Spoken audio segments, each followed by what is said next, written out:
Hi, I'm Daisy. And I'm Martin. And this is our Egyptian project. Geography. The Nile River. The Nile River is the longest river in the whole wide world. It is about 4,000 miles long. It runs through Upper and Lower Egypt. The Nile River is the Egyptians' most important resource. Without it, there would be no Egypt. Thank you, Daisy. So now that you've learned about the geography, I will explain the union of the two lands. Did you know there was once two kings that ruled Upper and Lower Egypt? Upper Egypt was in the south and Lower Egypt was in the north. Weird, I know. But then one day means one of the kings got tired of the two parts, so he dueled the other king and won.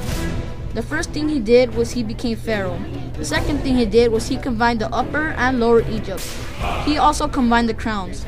At the end, the crown looked like a red box with a bowling pin on the top, a curlicue, and a cobra. Hey, this is Daisy once again. Now I'm going to tell you guys about pyramids.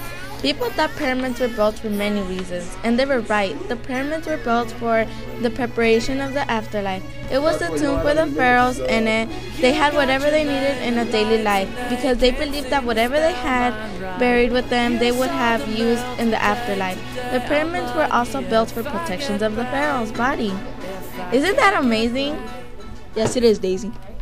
Thank you, Daisy, for the awesome explanation of the pyramids.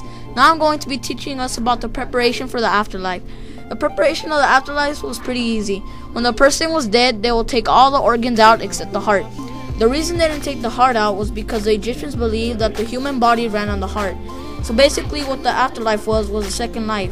So in order to keep living to the second life, they just left the heart in.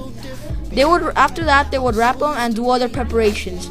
Then they would bury the person with their belongings so that they could take it to the afterlife, just as Daisy explained before. The Book of the Dead. The Book of the Dead was very, but very important to all the Egyptians. It had all the records of the good things the Egyptians did and all the bad things they didn't do. It was used in the ceremony for the afterlife and in the actual afterlife. This book determines how heavy your heart is. Light-hearted means good and heavy-hearted means bad. Wow, that was great, Daisy, but here's something even better. Did you know that the Egyptians were polytheistic, which meant they believed in many gods?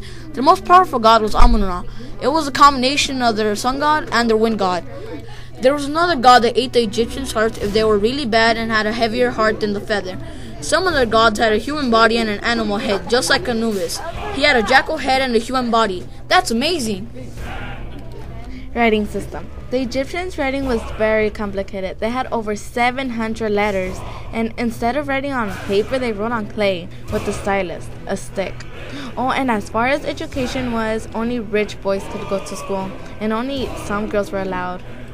Wow, that sounds really unfair, but here's something even more unfair. The social pyramid. The social pyramid was a graph to see in what rank or position you were in the government. The richer you were, the higher rank you were.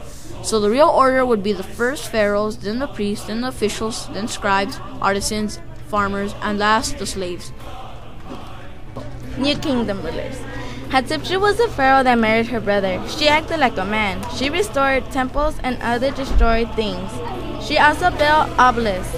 They are a tall, narrow, four-sided pillar with a triangle top. The Egyptians' achievements. The Egyptians had a lot of achievements in their times. One of them was their art/paintings. Some of the paintings were built to prepare for the afterlife. Others were built for the honor of the king. So for us today, tomb paintings are among the finest achievements of ancient Egypt. Another of their achievements was their medicine. Once, an unknown doctor from Egypt wrote the world's oldest known scientific document in the 1500s BC. People think it may have been a guidebook for army surgeons. He explained 48 injuries and illnesses, their symptoms, and treatments for them. And the last achievement for the achievements were the calendar. The Egyptians created a calendar based on the stars and phases of the moon. It was more advanced than the Babylonian calendar. Their calendar told them the days, seasons, and when there was flooding. It was highly accurate.